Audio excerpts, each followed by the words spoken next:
자, 이제 3교시를 제가 놓았습니다. 3교시는 그 253페이지 삼각사기죄부터 보도록 하겠습니다. 자, 갑이 그 피고인이고 A가 피해자예요. 얘가 부동산 소유자입니다. 근데 갑이 A를 기망해서 받으면 양자사기예요. 근데 이 사람 말고 제3자를 속이죠. B가 제3자입니다. 이렇게 기망을 하고 얘가 처분을 해요. 그래서 피기망자와 처분의자가 일치합니다. 근데 피해를 보는 건 A가 피해를 보죠. 다르단 말이에요. 이게 삼각사기입니다. 그럼 A 재산을 B가 뭔데 처분하냐 이거예요. 얘가 처분권이 있어야 되겠죠. 처분 권한이 있거나 또는 지위가 있거나 둘 중에 하나가 있으면 돼요. 이게 통설 지위설 입장입니다. 만약 부동산에 관한 등기가 있으면 권한이 있을 것이고 서류가 있으면 지위가 있겠죠. 이럴 때. 그리고 국가기관 중에는 이제 법원이 유일한 처분권이 있는 기관이에요. 법원 말고 다른 기관들은 처분권이 없습니다. 이렇게 이게 삼각사기입니다. 자, 피기망자와 처분행위자가 법원으로 동일한 사람이어야 되지만 피해자는 달라도 된다. 이때 처분행위자가 법원으로서 그 처분할 만한 법적 권한 지위가 있어야 된다. 자, 법원을 위한 삼각사기가 이제 대표적이고 등기나 그 특허 공무원 같은 국가기관은 처분권이 없기 때문에 삼각사기 피기망자가 될 수 없다. 이렇게 써 있습니다. 자, 그 아래 이제 보니까 그 가로 1번에 그 재산을 처분할 수 있는 권능이나 지위를 가지면 된다고 그러죠. 권능, 지위 둘 중 하나만 있으면 되는 거예요. 그래서 권능이 있으려면은 등기가 있으면 되는 거고 지위는 서류만으로 충분합니다. 그렇게 써 있죠. 서류도 된다. 자, 송사기 기망과 고의. 자, 송사기에서 기업번. 법원에서 자기 주장과 같은 권리가 존재하지 않는 걸 알면서도 그것만으로 사기죄가 되면 부족하고 허위 기망으로 법원을 속이겠다는 적극적 의사가 있어줘야 됩니다.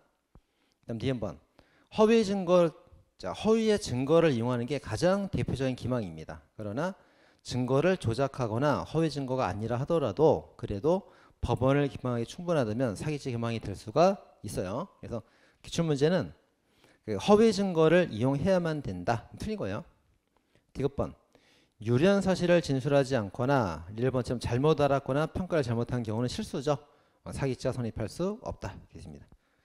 자, 다음에 이제 9할에 소송사기 부정한 판례, 최근 판례입니다. 갑은 을에 대한 손해배상 청구권에 기하여 피고인을 상대로 상인 취소송을 제기하여 1심에서 승소 판결을 받았고 피고는 추환항소를 제기하였는데 피고인은 가액배상금의 변제를 완료했으므로 이를 공제해야 된다고 주장을 했어요. 요 가액배상금 변제 완료했습니다. 이 주장이 거짓 주장이었어요. 거짓 주장.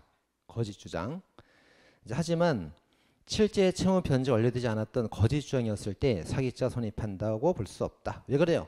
주장세모.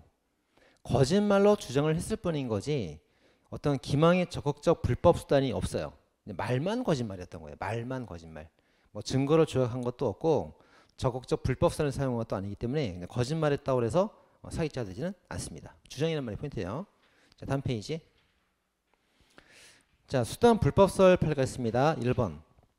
자, 타인의 부동산을 20년간 자기 건 줄 알고 점유하면은 취득시 완성되기 때문에 소유권을 취득하게 됩니다. 까만 글씨, 소유권 권리가 있죠. 하지만 파란색, 증거를 유지했다는 점에서 수단이 불법해서 제가 되는 거예요. 그 다음 2번. 피고인이 특정 권한에 기해서 이제 A라는 권한이 있어요. A라는 권한에 기해서 소송을 진행하던 중 조작된 증거를 제출하면서 종전에 주장하던 A 권한과 별개의 허위 B라는 권한을 추가 주장한 겁니다.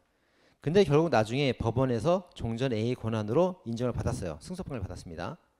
그럼 A 권한만 갖고 주장을 잘했어도 승소를 할 수 있었을 텐데 더 확실하게 이기려고 B 권한까지 주장하면서 허위로 증거를 조작했잖아요. 수단 불법으로 제가 되는 겁니다. 자, 그 다음 3번 선도 마찬가지예요. 까만 글씨로 권리가 있더라도 파란 글씨 불법 수단 때문에 제가 되는 거예요. 그렇게 적어놨습니다. 자, 실행 착수 시기. 자, 실행 착수 시기는 언제예요? 법원을 기망하면서 소송을 제기할 때가 착수 시기고 기수 시기는 법원의 처분, 판결 확정 시가 기수 시기가 되겠죠. 자, 실행 착수 그 인정 판례, 인정. 허위의 지급 명령 신청, 압류 신청, 배당 신청 뭐 등등 신청들 싹 다 소재기로 봐줍니다. 근데 아닌 거 3개 정리해야 돼요.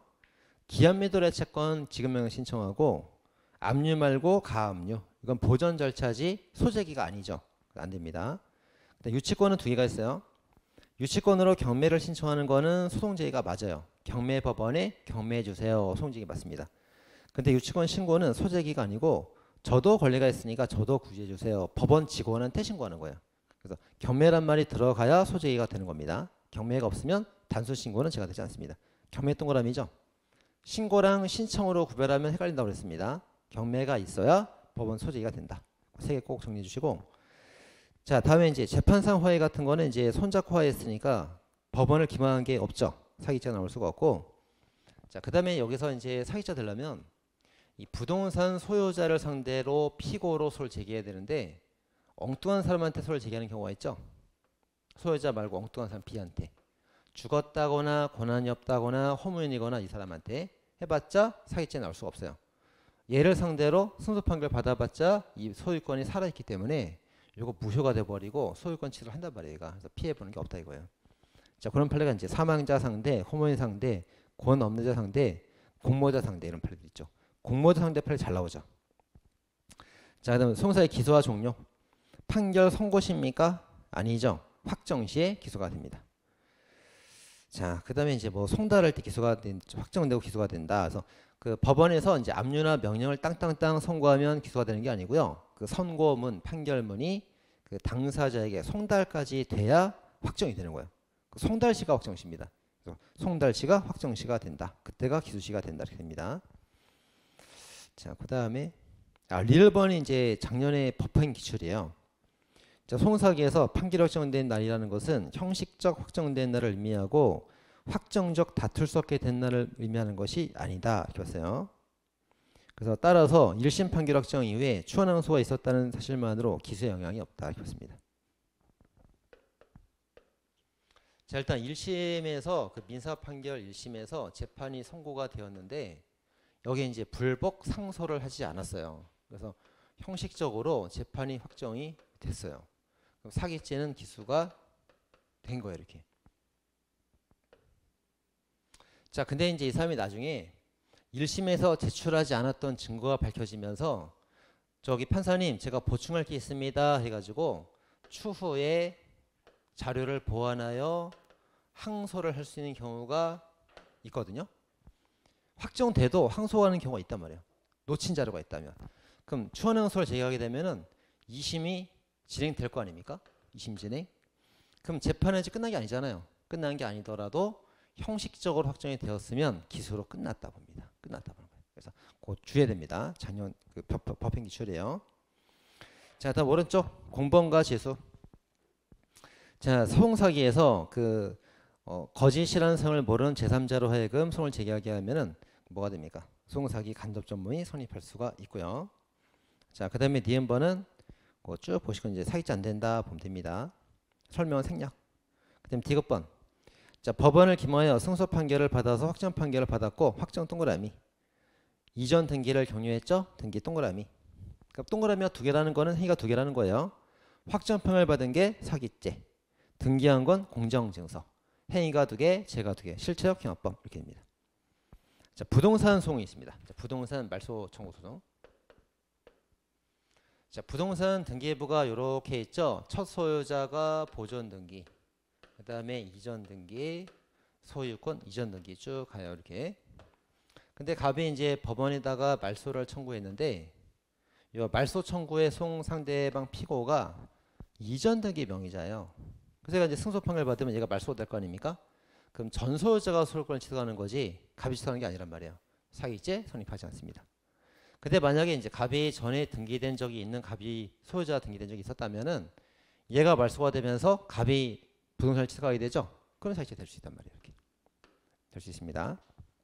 첫 번째, 이전 등기 말소 청구. 1번. 타인명 임야를 매수한 일이 없음에도 매수한 것처럼 거짓말을 해서 소송을 제기했는데 이전 등기 명의자를 상대로 말소를 한 거예요. 그 말소돼봤자 얻는 게 하나도 없잖아요. 사기죄가 안 된다. 근데 2번. 자, 이 사건의 피고는 소유자로 등기된 적이 있는 자였다면 이전 등기 명의가 말소되면서 이 사람이 소유권을 취득하게 된단 말이죠. 그럼 사기죄가 된다. 겁니다. 자, 그다음. 자, 갑이 이번에 이제 보존 등기 명의자를 상대로 소를 제기했어요. 요게 말소가 되면 그 뒤가 다 자동 말소가 되기 때문에 부동산 등기부 폐기돼요. 폐기되면 얘가 판결문을 들고 등기소를 찾아가서 새로운 등기부에 보전 그 명의자로 등기할 권리가 생긴단 말이에요. 사기자 되겠죠. 근데 이제 경매가를 의도했을 때는 제가 안 됩니다. 그 다음 판례. 자, 자신이 토지 소유자라고 허위 주장을 하면서 보전 등기 명의자를 상대로 말소를 청구했을 때 원칙은 사기죄가 된다. 근데 예고 등기 경매가를 누렸을 때는 경매가 하락을 의도한 거지 부동산을 취득할 뜻은 없단 말이에요. 그래서 검사가 부동산 사기로 기소했을 때 부동산을 목적으로 한 사기는 성립하지 않는다 이렇게 본 겁니다. 자, 그 정리하면 이렇게 되죠. 이전 등기의 발소는 제가 되지 않는데 등기된 적이 있다 제가 되고, 보전 등기의 발소는 제가 되는데 경매가라고 의도하면 제가 안 된다. 이렇게 빨강 파랑 파랑 빨강 정리 다 잘 해놨죠. 보시면 되겠습니다. 자, 다음 페이지. 자, 신용카드 문제입니다.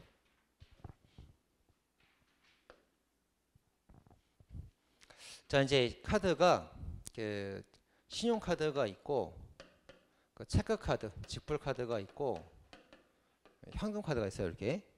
자, 신용카드 본래 기능은 결제, 대출. 체크카드는 결제. 이렇게 기능이 있습니다.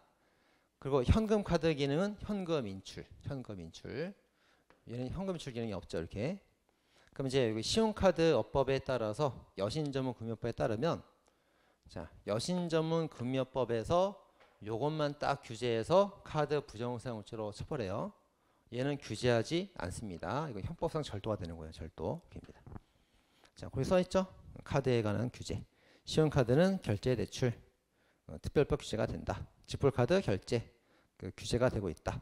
현금카드기는 인출인데 규제가 되지 않아서 형법상 절도죄가 된다. 다 써있어요. 자, 그 다음에 이제 카드 결제할 때 남의 카드 쓰면 부정사용죄 성립하게 되는데, 남의 카드 쓰면 이제 신용카드 부정사용죄 성립하게 되면서 사문서 위조 동행사죄 사인하잖아요. 사인을 교부한단 말이에요. 그게 충족은 해요. 구성요건 충족은 된단 말이에요.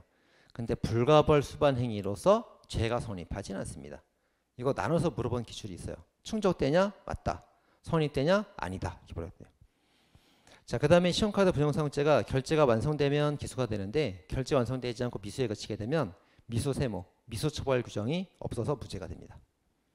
자, 그 다음에 이제 이 카드. 자, 이런 타인의 카드를 갑이 취득해서 이제 그거를 갖다가 사용했다 이거예요.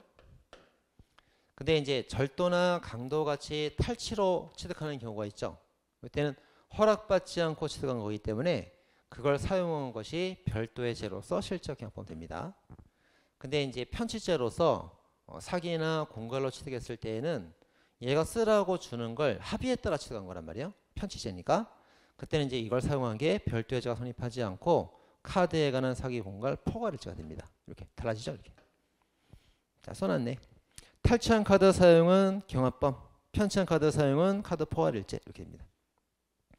자, 이제 그 다음에 탈취한 카드 사용에 대해서 물건을 구입하고 결제하는 거는 물건 구입은 사기죄.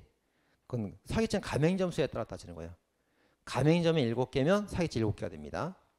그 다음에 신용카드 부정사용죄는 카드 수로 따지죠. 카드가 한 장이면 죄가 하나, 카드가 뭐 10장이면 죄가 10개겠지. 그럼 카드 수로 따진단 말이에요. 자, 그 다음에 신용대출과 현금 인출이 있고, 그 다음은 인출이 있습니다. 자, 대출하고 인출하고 다르죠. 자, 현금을 대출받았다, 현금을 인출했다.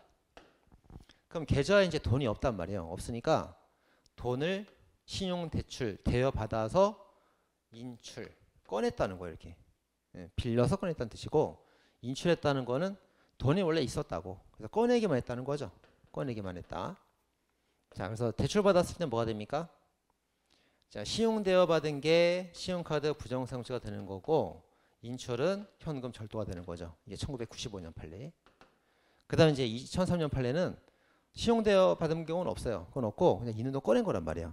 있는 돈 꺼내기만 했죠. 현금 절도죄만 된다. 2003년 판례입니다. 이렇게 판례 2개 있죠. 자, 대출하고 인출하고 달라요. 2개. 대출하면은 이제 뭐가 됩니까? 카드, 절도 2개 다 되고, 인출만 했다, 절도만 되는 거예요. 자, 타인 명의 모형 카드가 있습니다. 자, 남의 명의 모형 카드는 남의 명의를 모형해서 그 신청했기 때문에 위조죄, 행사죄 되고요. 그 카드 발급받은 게 사기죄가 됩니다. 근데 그건 처음에 안 나오죠. 원심 확정. 대법원이 본 것은 어떻게 썼냐가 시험에 나오죠. 그래서 어떻게 봅니까? 그 ARS 그 현금 자동 지급기에서 현금을 꺼냈다. 현금은 재물이니까 절도. 근데 전화 인터넷으로 대출받은 경우는 그 계좌 인출할 권리를 취득한 거기 때문에 이 컴사가 됩니다. 두 개 나눠서 잘 봐야 되고요. 자, 통장인지 별도의 제가 경험하면 된다고 보면 되겠습니다. 자, 그 아래 판례. 네, 타인카드 부정 사용. 그래서 이제 기억, 니은, 받고. 자, 그다음 아래 판례. 자, 남의 카드 사용을 처벌하기 위해서 취득을 꼭 벌할 필요는 없다. 이런 내용이죠.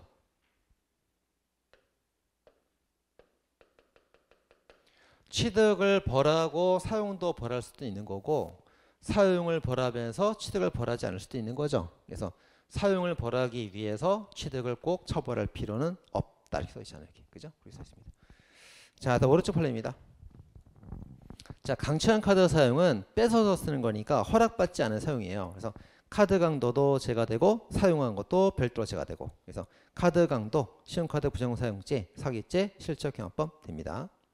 자, 2번.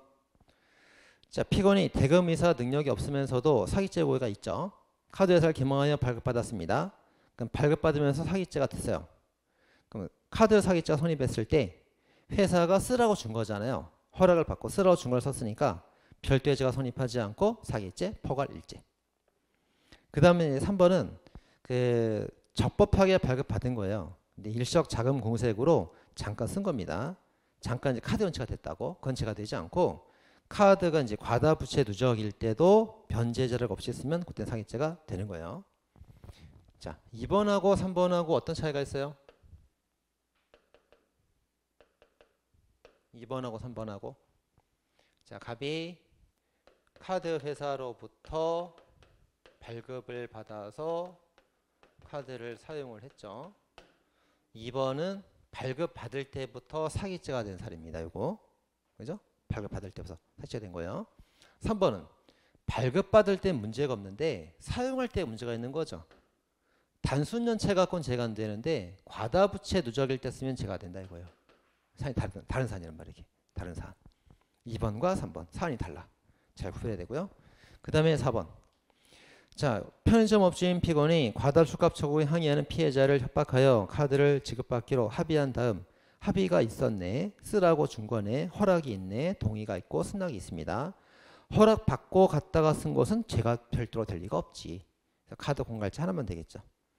자, 그렇게 보면 되겠습니다. 자, 이제 맨 아래 탈취한 타인의 카드 사용. 자, 기업번이 이제 1999년도 판례고 니은번이 2003년 판례입니다. 자, 기업번. 자, 초록색 글씨. 신용카드를 부정 사용하여 이게 신용 대출 받은 거예요. 이게 초록색 부정 사용죄가 된 거고 그 다음에 파란 글씨. 현금 인출은 절도죄가 되겠죠. 끊어서 봐야 됩니다. 끊어서 실체적 경합범 이렇게 봐야 돼요. 요거 이렇게 보면 안 된다고 그랬죠. 자, 신용카드를 부정 사용하여 현금을 인출하였다. 이렇게 보면은 신용카드를 부정 사용하여 이렇게 수식어로 보면은 틀린 거예요. 그럼 이게 하나가 된단 말이지. 그러니까 수식어로 보면 안 돼. 수식어로 보면 안 되고 끊어서 봐야 된다고. 딱 끊어서 아, 신용카드 부정 사용했구나. 신용대출 받았구나. 끝. 아, 현금 인출 따로 했구나. 절도구나. 실형이구나. 이렇게 봐야 된다고. 끊어서 봐야 된다. 끊어서. 딱 슬러시. 끊어서 봐야 됩니다. 수식으로 보면 안 돼. 수식으로 보면 자기가 틀리는 거예요. 수식으로 봐갖고 틀린 지문인가? 그럼 자기가 틀린 거야. 지문이 틀린 거 자기가 틀린 거라고. 자, 그 다음 니은번. 니은번은 뭐 부정 사용했다, 대출받았다 그런 말 없죠? 인출했다는 말밖에 없잖아요. 그냥 꺼냈대. 그냥 꺼내기만 했대. 그럼 절도지. 부정 사용죄 성립하지 않습니다. 자, 그 두 개 잘 비교해서 보면 되겠습니다. 그러니까 위에 거는 대출이고 아래 건 인출인 거예요. 그래서 그죠? 자, 다음 페이지. 타임머니 모형카드. 현금 자동 지급기 현금 절도. ARS 전화기는 그 계좌에서 꺼낼 권리가 있다. 컴사. 입니다. 자, 그다음 이제 기소와 재수 관계. 1번 피고인이 사당동 소재 최종회관에서 주류안주 18만 8천 원 상당을 취식한 다음 슬러시 딱 끊고 여선제 주류안주 먹으면서 사기친 기수가 된 겁니다. 됐고 그 다음에 결제는 그 다음인데 결제하다가 이제 도난카드 밝혀져서 미수에 그쳤죠. 신용카드 부정사용죄는 미수를 벌하지 않습니다. 그래서 사기죄만 성립하는 거예요. 자, 그 다음 2번 자, 가맹점 7곳을 돌아다니면서 카드 한 장을 계속 쓰고 돌아다녔어요. 그럼 사기죄는 가맹점 수로 따지니까 죄가 7개. 자, 근데 이제 그 신용카드 부정사용죄는 카드 수로 따지잖아요. 카드는 한 장이니까 카드 사용죄는 포괄 1죄입니다. 그럼 얘는 총 죄가 9개가 되는 거죠. 카드 절도 1개, 신용카드 부정사용죄 포괄해서 카드 한 장이니까 1개, 가맹죄 7개니까 사기죄 7개, 총 9개 범죄 실적경합법 이렇게 됩니다. 자, 기타 문제 보겠습니다. 이제 컴사가 있죠. 자, 컴퓨터 정보 처리 해가지고 권한 없이 정보 입력 변경에 의해서 제한상 이익 취득하는 범죄. 이익이라고 써있죠? 이익 범죄입니다. 이익컴 이익 범죄. 자, 오른쪽에 자, 권한 없는 자의 명령 입력하고 부정 명령 입력은 똑같다. 그 다음에 정보 처리가 있을 때 직접적인 정보 처리가 있어줘야 되고 사람의 처분이 개입하면 안 됩니다.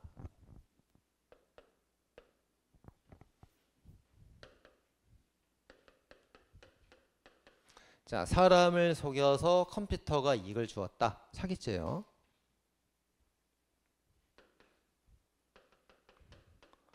컴퓨터를 조작해서 사람이 이익을 주었다. 사기죄라고.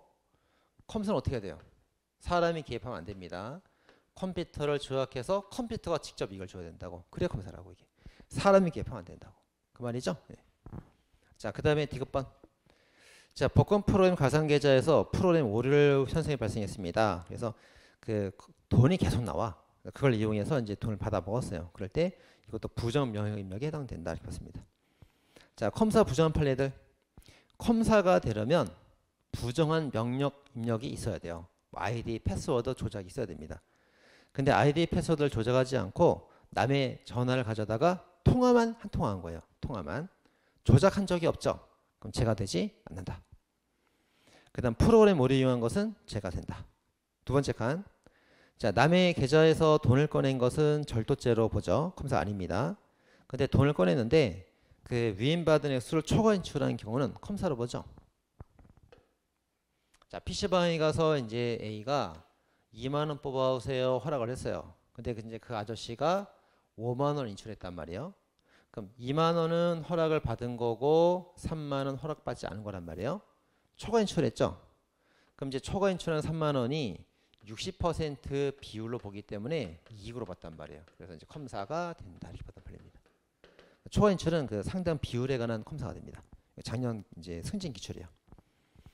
자, 다음 준사기죄 뭐 이런 거 쭉 보시면 되고, 준사기죄가 보면은 이제 우리 형법에 준범죄가 3개가 있어요. 다 써보세요. 준강도, 준강간, 준사기. 자, 준강도 목적은 뭡니까? 탈취죄죠. 탈취죄. 배탈나고 체하는 목적이 필요하다. 그 다음 준강간은 뭡니까? 그 심신상실 또는 항거불능 이거죠. 요거라고 요거. 그래서 요거랑 요건 이제 잘 섞어서 입니다. 섞어서 작년 기출이에요. 그래서 준사기 객체는 그 준강간 객체는 심신상실 또는 항거 불가능이고 준사기 객체는 뭐예요? 거기 써 있죠? 사리 분별력 부족이라고. 분별력 부족하고 심시장입니다. 그래서 요거 두 개 이제 많이 비슷하거든. 그래서 같이 섞었으면 틀린 말 되는 겁니다. 거기 쓰면 되겠죠. 자, 나머지 됐습니다. 한 페이지. 자, 공갈죄입니다. 자, 공갈죄는 뭐 약속을 받는 것도 이익이고 남녀간의 그 성의는 그 제한상 이익이 아니고요. 네, 폭행압박이 쓰면 되겠고 뭐 상대방은 처분권이나 지위가 있으면 됩니다. 그리고 부작위 처분도 가능하고 재산감소 요구되지 않고 서류 갖고 기소가 되지 않죠. 쭉 보면 됩니다. 그 다음에 이제 제일 중요한 판례가 이제 맨 아래 2개 있습니다. 맨 아래 빨간색 판례. 자, 택시요금을 지급을 면하고 때리고 도망갔을 뿐입니다. 그럴 때 택시기사가 요금을 면제해 준 적 있어요? 학생 요금 안 받을게 그냥 가. 그런 적 없잖아요. 처분한 적이 없죠. 그럼 공갈죄가 나올 수 없다요. 처분한 적이 없으니까. 그다음 2번. 절도범이 금전을 절취한 다음에 쇼핑백에 넣어 숨겨뒀습니다. 자, 도둑놈이 돈을 훔쳐서 자기 돈과 섞으면 자기 소유 돈이 돼버리죠. 근데 쇼핑백에 잘 넣어뒀기 때문에 자기 돈과 섞이지 않았어요. 그럼 누구 거예요? 피해자 소유가 되는 거죠. 피해자 소유. 그래서 피해자 입장에서 자기 소유물을 가지고 온 것을 자기 소유물에 대해서 공갈지가 절대로 나올 수가 없죠. 자기 소유니까 안 된다. 이렇게 합니다. 그 두 가지 제일 중요한 판례예요. 자, 횡령죄에 들어가겠습니다.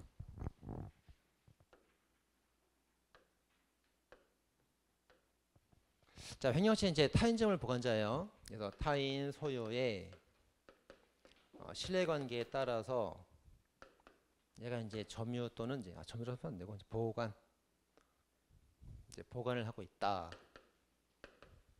근데 그게 재물이다. 타인 소유 재물, 신뢰관계를 깨는 게 배신죄가 횡령죄가 됩니다. 이렇게. 근데 재물이 이제 뭐가 있어요? 부동산 있고, 동산 있고, 동산 중에 자동차 있죠, 금전도 있죠. 그래서 이제 여기 보관자가 인정이 되려면, 보관자로서 이제 횡령죄의 주체가 되려면 부동산은 이제 등기가 꼭 필요하죠. 대외적인 처분권이 꼭 필요한 거예요. 등기가 없으면 횡령죄를 하고 싶어도 할 수가 없어. 꼭 있어야 된다고. 근데 자동차는 이제 등록으로 소유권이 공시가 되는데 이런 거 등록 처분권 필요 없죠. 금전도 공시 방법 따로 없어요. 따로 없습니다. 처분권이 필요가 없어요. 그럼 뭐만 있으면 돼요? 그냥 사실상 처분이 가능하기 때문에 뭐만 있으면 됩니까? 그냥 점유하고 쓰면 되는 거예요. 점유. 그래서 부동산은 처분권이 꼭 필요하고 자동차나 금전은 처분권이 없어도 된단 말이에요. 그죠? 자, 그건 잡으면 되겠습니다. 자, 먼저 1번 타인 소유의 재물. 자, 거기 이제 조문부터 볼게요. 타인의 재물을 보관하는 자가 횡령하면 죄가 된다. 그 다음에 이제 거기 영득 의사가 없는 일시사유나 손괴 목적 처분이 있을 때 영득 행위설에 따르면 횡령죄 성립하지 않고 월권 행위설은 죄가 된다. 기술된 적이 있고요. 한번. 그 다음 타인 소유 재물. 자, 주식은 이익이죠. 광업권도 이익이죠. 채권도 이익이죠. 근데 주식은 이익인데 주권은 재물이죠. 상품권처럼 권리를 종이에 쓴 거.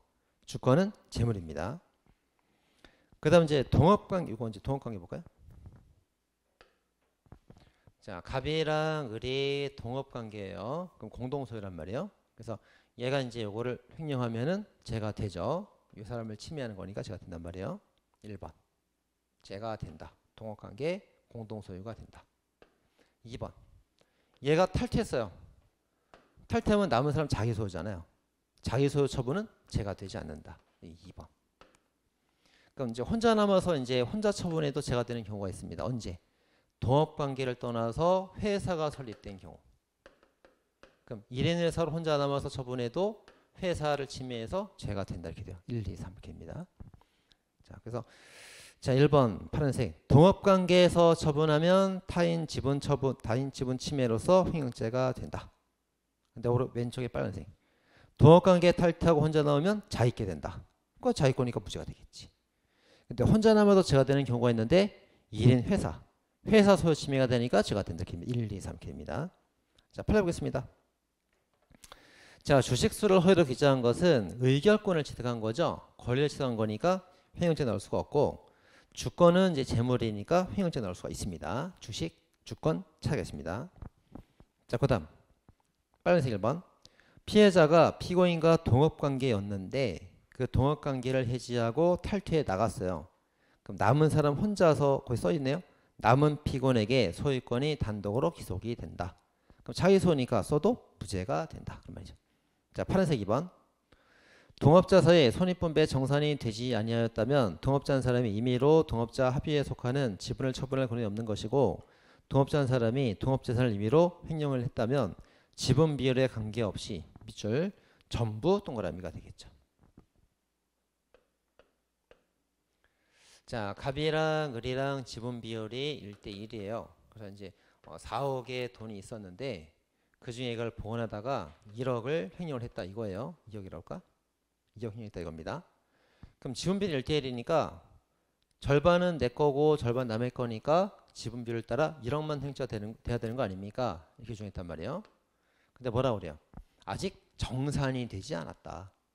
정산 분배가 되지 않았다. 따라서 1억이 아니고 지분 비율에 관계없이 2억 전부 횡령죄가 된다는 겁니다. 그래서 기출문제는 어떻게 나옵니까? 지분 비율에 따라서 라든가 타인 지분에 대하여 틀린 말 되는 거예요. 관계없이 얼마 전액에 관한 횡령죄가 된다 해야만 말 되는 거죠. 자, 그 다음 판례 똑같은 판례입니다. 다음 페이지. 자, 횡령죄의 객체 소유자 불명. 누구 소유인지 중요하지 않습니다. 가로 이번에 법인격 부인과도 상관이 없어요. 자, 이제 A 회사가 있고 그 뒤에 실질 경영자 B가 있어요. 근데 이걸 이제 갑이 갖다가 횡령을 한 거예요. 근데 만약에 이제 이 법인격이 인정된다면 법인 소유가 될 것이고, 법인격이 부인된다면 배우 실질 경영자가 소유자가 되겠죠. 그럼 법인격이 인정되건 부정되건 A가 소유자건 B가 소유자건 상관없이 갑의 입장에서는 어차피 다 타인 소유잖아. 타인 소유. 그러니까 죄가 되는데 문제 없죠. 그런 말입니다. 누구 소유인지 상관없다. 어차피 남의 거 아니냐. 횡령죄가 된다 이거죠. 자, 위탁관계입니다. 자, 위탁관계는 이제 원래 계약에 따른 위탁이 원칙인데 꼭 계약을 체결할 필요는 없죠. 사실상 신의칙상 상식적 위탁만 있어도 되는 거예요. 그 다음 니은번. 횡령죄에서 타인을 위해 보관하게 된 원인은 반드시 소유자 위탁에 기인할 필요가 없습니다. 필요 없다를 수식하는 게 뭐예요? 위탁이 필요 없다는 거예요? 아니죠. 위탁은 필요한데 소유자일 필요가 없다는 뜻이에요. 소유자일 필요가 없다. 무슨 말입니까? 대리인에 따른 위탁도 가능하다 그거죠. 그러니까 내가 이제 뭔가 위탁관계를 받아가지고 횡령죄를 범하는 건데 A가 소유자란 말이지. 그럼 꼭 A가 나한테 위탁할 필요가 뭐가 있냐고. A의 대리인이 나한테 위탁해도 마찬가지잖아. 마찬가지. 그죠? 그러니까 소유자 위탁할 필요가 없다. 대리인 위탁도 되는 거다. 그 말이에요. 자, 그 다음에 이제 차고송금 나옵니다. 자, 차고송금인데 이제 A가 갑을 했을 때 일단 차고송금된 거를 이제 쓰게 되면은 신인책상 보관 관계가 인정되기 때문에 별다른 거래 관계가 없어도 신뢰 관계가 인정되고 횡령죄가 성립을 합니다. 근데 기업번은 뭐예요? 송금, 금전이죠. 금전. 금전은 돈이죠. 법으로 보호받죠. 그래서 법으로 보호받는 돈을 쓰면 횡령죄가 된다. 니은번은 뭐예요? 가상자산, 암호화폐, 비트코인입니다. 자, 비트코인을 차고송금 받아갖고 이제 섰을 때 이 가상자산 비트코인은 법으로 보호받는 법정화폐가 아닙니다. 돈으로 보호받지 못합니다. 따라서 그걸 쓰더라도 횡령 배임죄가 성립하지 않는다. 이렇게 봅니다. 자, 거기 주에서 이제 가상자산 정리 다 해놨어요. 가상자산. 자, 가상자산 비트코인 물건이에요? 이익이에요? 이익. 재산상 이익이에요? 비재산상 이익이에요? 재산인 건 맞아요. 재산인 건 맞습니다. 비재산 아니에요. 근데 법정 화폐가 아니라고. 헷갈리면 안 돼. 그러니까 법으로 보호받는 돈은 아니라고. 법으로 보호받지 못하니까 불법 아닙니까? 그럼 재산이 아닌 거 아닙니까? 하면 안 되고 재산인 건 맞는데 법으로 보호받는 돈은 아니라는 뜻이야. 돈은 아니다. 돈은 아니다. 그 다음에 이제 물건에는 이익이니까 이제 어떻게 돼요? 형법 48조에 따른 몰수는 안 되는 거예요. 안 됩니다. 이익이니까. 48조 재물만 되잖아. 재물만. 안 된다고. 근데 뭐는 돼요? 범죄수익은닉법에 따른 몰수는 가능하죠. 이건 이익 몰수 되니까. 된단 말이에요. 자, 그 다음에 얘가 이제 법정화폐로 보호받는 돈이 아니기 때문에 이거 배신해서 차고송금 받은 거 써도 횡령죄나 배임죄로 처벌될 필요는 없다. 이렇게 보죠. 이게 이제 암호화폐 다 정리한 거예요. 자, 가상자산은 재산상 이익으로 범죄수익 몰수가 됩니다. 근데 쓰세요. 총칙상 몰수는 안 돼. 총칙상 몰수는 재물만 되는 거니까 안 되고 법정화폐가 아니니까 횡령 배임죄는 성립하지 않습니다. 자, 싹 다 정리했고요. 그 다음에 이제 다시 자, 얘가 이제 사기죄를 범한 사람인데 얘가 이제 사기죄 정범이 됐단 말이에요. 자, 사기죄 정범. 사기죄 정범이 된 사람이 이제 돈을 받아서 인출하면 횡령죄는 성립하지 않습니다. 왜 그래요? 피해자 똑같죠? 객체 똑같죠? 불가벌 사회. 그리고 사기로 얻은 돈은 신뢰관계가 없어 또. 그러니까 안 되는 거예요. 이렇게. 안 됩니다. 그럼 마찬가지로 얘가 만약에 이 접근 매체를 준 사기죄 공범이 된다면, 사기죄가 된다면 이 사람이 이제 돈 인출한 것도 횡령죄가 안 돼야겠죠. 안 되는 겁니다. 안 된단 말이에요. 자, 근데 만약에 이제 얘가 그러니까 접근 매체를 주긴 했는데 사기 이용되는 걸 몰랐어요. 알고 했으면 사기 공범이지. 근데 모르고 했단 말이에요. 그럼 사기 공범이 성립하지 않습니다. 자, 그럴 때 이제 이렇게 착오 송금 받은 거를 잘 보관해야 되는데 그거 인출하면 이제 횡령죄가 되는 거죠. 됩니다. 자, 그런데 이제 얘가 이제 착오 송금 받은 걸 횡령을 할 때 뭐야? 없어졌을까요? 있을까요? 자, 없어졌습니다. 있나? 있나? 있습니다. 예, 있습니다. 자, 그래서 이제 다행입니다. 예. 그래서 얘가 이제 그 기망을 해가지고 얘가 이제 이렇게 차고 우승 받았단 말이에요. 이렇게 우승 받았습니다. 근데 모르고 했기 때문에 사기죄 공범은 안 된단 말이에요. 그럼 얘가 이제 사기죄가 보이스피싱을 해가지고 돈이 의뢰 계좌로 돈이 들어왔을 때 이 돈이 들어오면서 갑의 사기죄는 기수가 되는 거예요. 됩니다. 근데 이 사람 계좌에 돈이 들어왔고 이 계좌 인출할 카드나 통장을 얘가 가지고 있기 때문에 인출이 가능한 상태란 말이에요. 인출이 가능합니다. 인출이 가능하다 하더라도 갑이 이 돈의 소유자라고 말하면 안 되는 거예요. 안 되고 A한테 돌려줘야 되는 돈이다 이렇게 말을 해야 되는 겁니다. 그래서 가지고 횡령죄가 되었을 때 피해자가 누구예요? 갑이에요? A예요? 갑이 만약에 소유권을 취득하고 갑이 소유자라면 갑에 대한 횡령죄가 되겠지. 근데 갑은 소유권 취득이 안 된다 그랬잖아요. 갑이 소유자가 아니고 A가 소유자죠.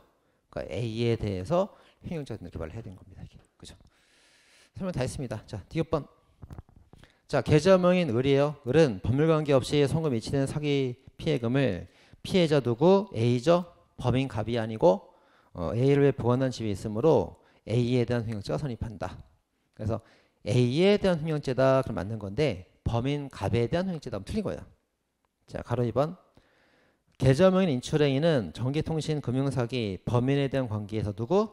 갑에 대해서 횡령죄가 되지 않는다. 왜 그럴까? 계좌명인 을은 사기범인 갑에게 예금 계좌 연결된 접근 매체를 양도하긴 했지만 접근 매체를 교부받은 사람 갑이죠. 갑이 예금 채권을 취득한 것은 아니기 때문에 그래요. 소유자가 아니기 때문에. 갑은 소유자가 아닙니다. 그리고 갑이랑 을 사이에는 보호할 만한 신뢰관계도 없단 말이에요. 그래서 안 되는 거예요. 가로 3번. 이때 계좌명인 을이 사기죄 공범으로서 사기죄가 된다면 자신이 가담한 범행 결과 피해금을 보관하게 된 것일 뿐 피해자와 사이 이탁관계가 전혀 없고 사기로 얻었으니까 신뢰관계가 없잖아요. A하고. 따라서 인출했다 하더라도 사기죄가 되는 사람은 횡령죄가 성립하지 않는다. 굉장히 중요한 판결이죠. 다 중요한 판결이었습니다. 자, 오른쪽 이제 짜잘한 사건들. 자, 임대인은 이제 물건을 이미 매각하고 반환 거부했습니다. 횡령죄가 되는 게 원칙인데 연체한 월세 때문에 그랬다면 정도 아닌 거 있다 이렇게 보는 거예요. 뭐 기타 등등 뭐 되돌이 관행 보석성 사건도 있고 수표받아 찌는 사건도 있습니다. 자, 고단 빨간색 판례. 자, 채무자 법인에 관한 피상속인의 대여금 채권을 공동 상속하였을 때 피고인이 단독으로 채권을 변제받는 것으로 법인의 자금을 인출하였다면 상속금 초과 부분에 관해서 피해자가 누구? 법인에 관한 죄가 되는 거고 피해자가 누구? 다른 공동 상속인. 그러면 안 되는 거예요.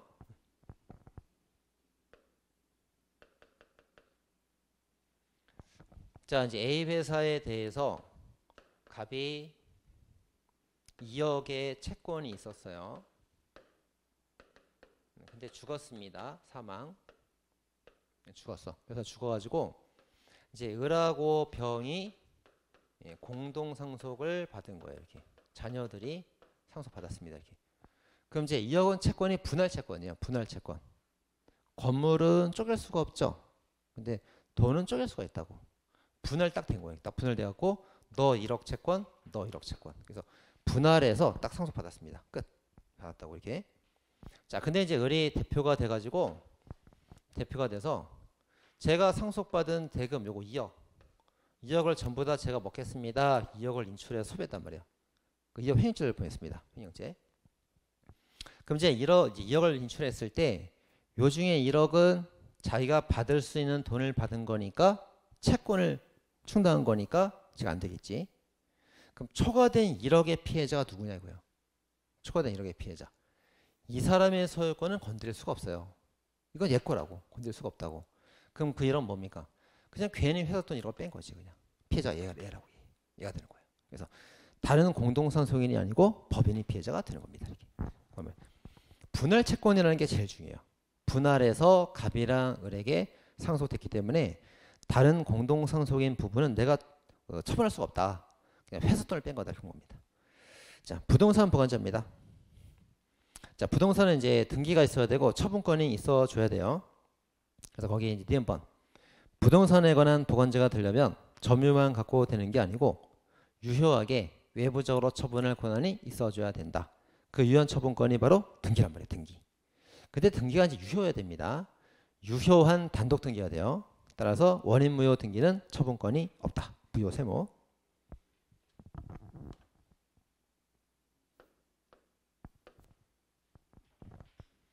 자, 이제 A가 이제 부동산 소유자인데 갑한테 등기가 이렇게 딱 돼 있단 말이에요. 이게.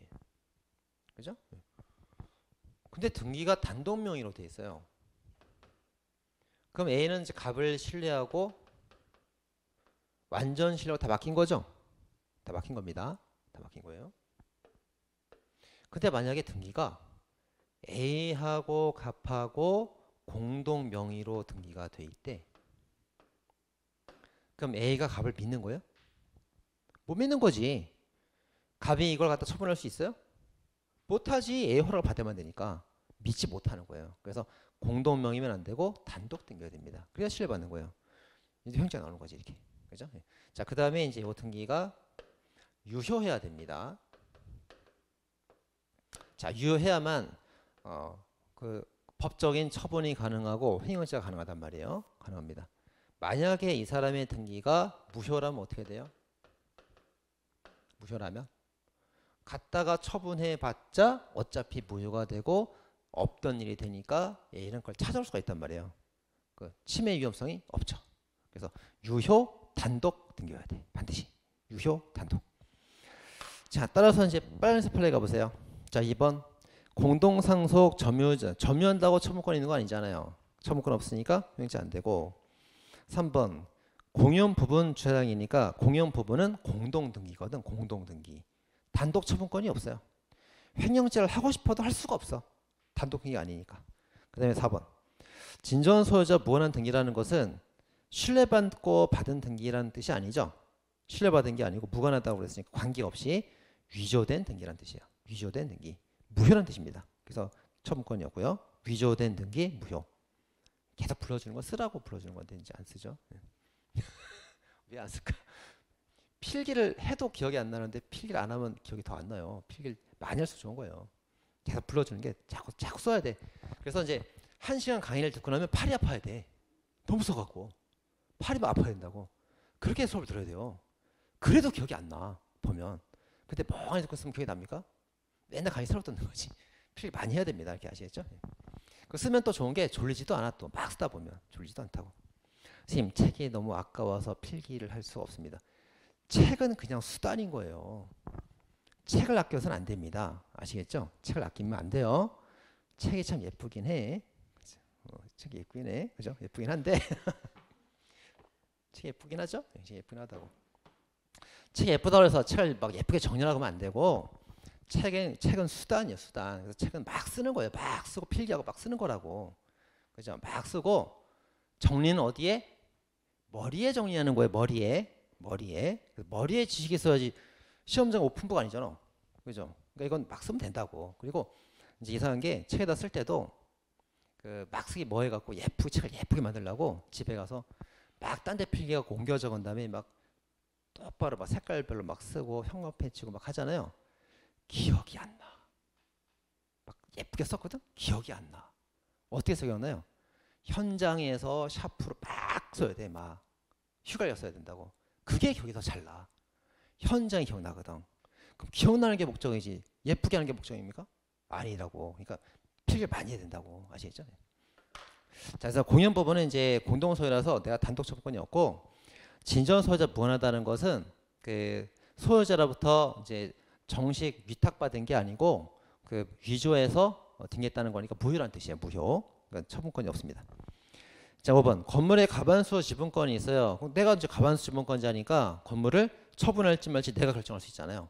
그러니까 내가 결정하는 거 내가 결정했으니까 죄가 되지 않겠죠. 타인 침해가 없단 말이에요. 그 다음에 6번 물품 제조회사가 농지를 매수했을 때 농지는 농부만이 매수해서 등기할 수가 있어요. 근데 제조회사가 매수했다는 거는 뭐 장난감 뭐 제조회사니까 공장 지으려고 매수했겠죠. 그래서 이거는 농부가 아니기 때문에 무효가 됩니다. 그 다음 뭐 쉽네. 원인무효라고 써있죠. 원인무효는 처분권이 없어요. 횡령죄 유죄가 될 수 없습니다. 다음 페이지. 자, 부동산 실명법 이렇게 나옵니다. 자, 제4조. 자, 부동산 명의신탁 약정은 무효로 한다. 그리고 이제 물권 변동 등기도 물권 변동 등기죠, 등기도 무효가 된다. 예, 다만 이제 그 부동산 취득을 위한 명의신탁 자원한 쪽의 당사자가 되는데 상대방이 잘 몰랐을 때는 뭐 그렇지 않다, 유효가 된다 써 있고요. 대응 못한다 돼 있고 8조 종중 배우자 명의신탁은 유효입니다. 어떻게 유효가 되죠? 예. 자, 그럼 이제 명의신탁이 세 가지가 있습니다. 양자간, 중과생략 등기형, 계약명의신탁 세 개가 있는데 뭐 세 개인지 구별할 필요가 없었어요. 옛날엔 구별을 이제 다 했거든. 근데 이제는 이제 구별할 필요가 없어졌어요. 뭐 특별한 구별 안 해도 괜찮습니다. 자, 이제 갑이 을한테 명의신탁을 했습니다. 그럼 이제 부탁한 사람은 갑, 부탁받은 사람은 을. 그 명의를 대여한 사람은 을. 빌린 사람은 갑이에요. 갑의 입장에서는 부탁해서 등기 명의를 빌려 쓴 거고 을의 입장에서는 부탁받고 이름 빌려준 거예요. 이렇게 같은 사람입니다. 이렇게 같은 사람. 자, 그럼 이제 내부적으로 누가 소유자예요? 내부적으로 실소유자는 신탁자 갑. 근데 이제 을 명의로 등기가 되어 있으니까 외부 사람들이 바라볼 때에는 등기 명의자 을이 소유자인 거로 보이죠. 외부적 소유자는 을처럼 보입니다. 진짜 소유자는 아니지만 소유자처럼 보인다고. 그죠? 그렇게입니다. 네. 자, 그럴 때 이제 얘가 갖다가 처분을 했어요. 이제 병한테 처분한 겁니다. 이렇게. 근데 과거에는 이제 이게 그 신탁자에 의한 배신으로 횡령죄가 된다고 봤었죠. 된다고 봤었는데 얘가 소유자인 건 맞다. 근데 이 둘 간의 신뢰관계가 불법이고 등기도 무효 아니냐. 무효죠. 따라서 이제 횡령죄가 성립하지 않는다 본 거예요. 횡령 성립하지 않습니다. 또 하나 이제 얘한테 팔았을 때 얘가 등기가 있으니까 얘한테 등기 전할 수가 있잖아요. 얘한테 펴주는 거 없잖아요. 얘한테 사기죄도 성립하지 않습니다. 갑한테 횡령도 아니고 병한테 사기도 아니고 다 무죄가 되는 거예요. 무죄입니다. 자, 그다음에 이제 그 요거 말고도 그 명의신탁이 두 개가 더 있어요. 그래서 뭐 이렇게 이제 A 갑을 하면 요렇게 3점 명의신탁이라는 게 있고 요렇게 계약명의신탁이라는 게 있어요. 이렇게 그 두 개 구별해 줘야 되는데 어차피 이것도 횡령죄가 다 성립하지 않고 무죄거든. 무죄니까 몰라세요. 그 선생님 기출문제 보니까 구별하는 거 있던데요. 아, 삭제해도 괜찮아. 삭제하고 시험에 나오진 않습니다. 다 무죄다 이렇게 하면 돼. 이렇게. 이게 논점이던 시험은 지났어요. 옛날처럼 공부하면 안 돼. 이게 논점이 아니고 요걸 잘 봐야 돼. 전화비치. 시험에 이거 안 나옵니다. 이게 나오지. 출제가 바뀌었다고 요걸 봐야 돼. 요걸 잘 봐야 돼. 자, 보겠습니다. 양자명의신탁 전원 판결을 보겠습니다. 꼭 최근에 나온 거 중요한 거 안 보고 옛날 거 보는 사람도 있어요. 자, 기업번 양자명의신탁에서 명의신탁 약정은 뭐라고? 무효라고, 불법이라고, 보호하지 않는다고. 그렇죠? 그래서 2번 수탁자의 등기 명의는 원인 무효라고, 처분권이 없다는 뜻이죠. 따라서 3번에 수탁자가 처분해도 횡령죄가 성립하지 않고 무죄가 된다. 4번 이런 법리는 그 부동산 명의신탁이 부동산 실명법이 언제 시행됐습니까? 1995년에 시행됐거든요. 김영삼 대통령 때. 1995년 전에 시행 전에 이루어진 경우라 하더라도 똑같다. 시행 전 똑같음이. 시행 전의 명의신탁이건 시행 후 명의신탁이건 똑같이 다 무죄가 된다. 그 뜻이에요. 자, 그게 중요한 겁니다. 자, 그다음 나머지 이제 중간생략 등기의 계약명의신탁은 다 무죄가 된다. 이렇게 하면 됩니다. 이렇게 하면 되고 오른쪽. 자, 근데 명신탁에서 이제 제가 되는 것도 있어요. 그래서 이제 명신탁에서 이제 수탁자가 처분하는 경우에 이제 형용죄 안 된다 이렇게 보잖아요. 근데 제가 되는 예외가 있다고. 그게 첫 번째가 뭐였어요? 아까 그 부동산 실명법 8조 있었죠.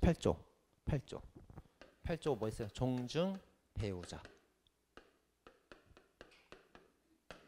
요거 이제 그 유연 명신탁이기 때문에 이거 형용죄 나오고 또 하나가 이제 거기 이번에 상호 명신탁이죠.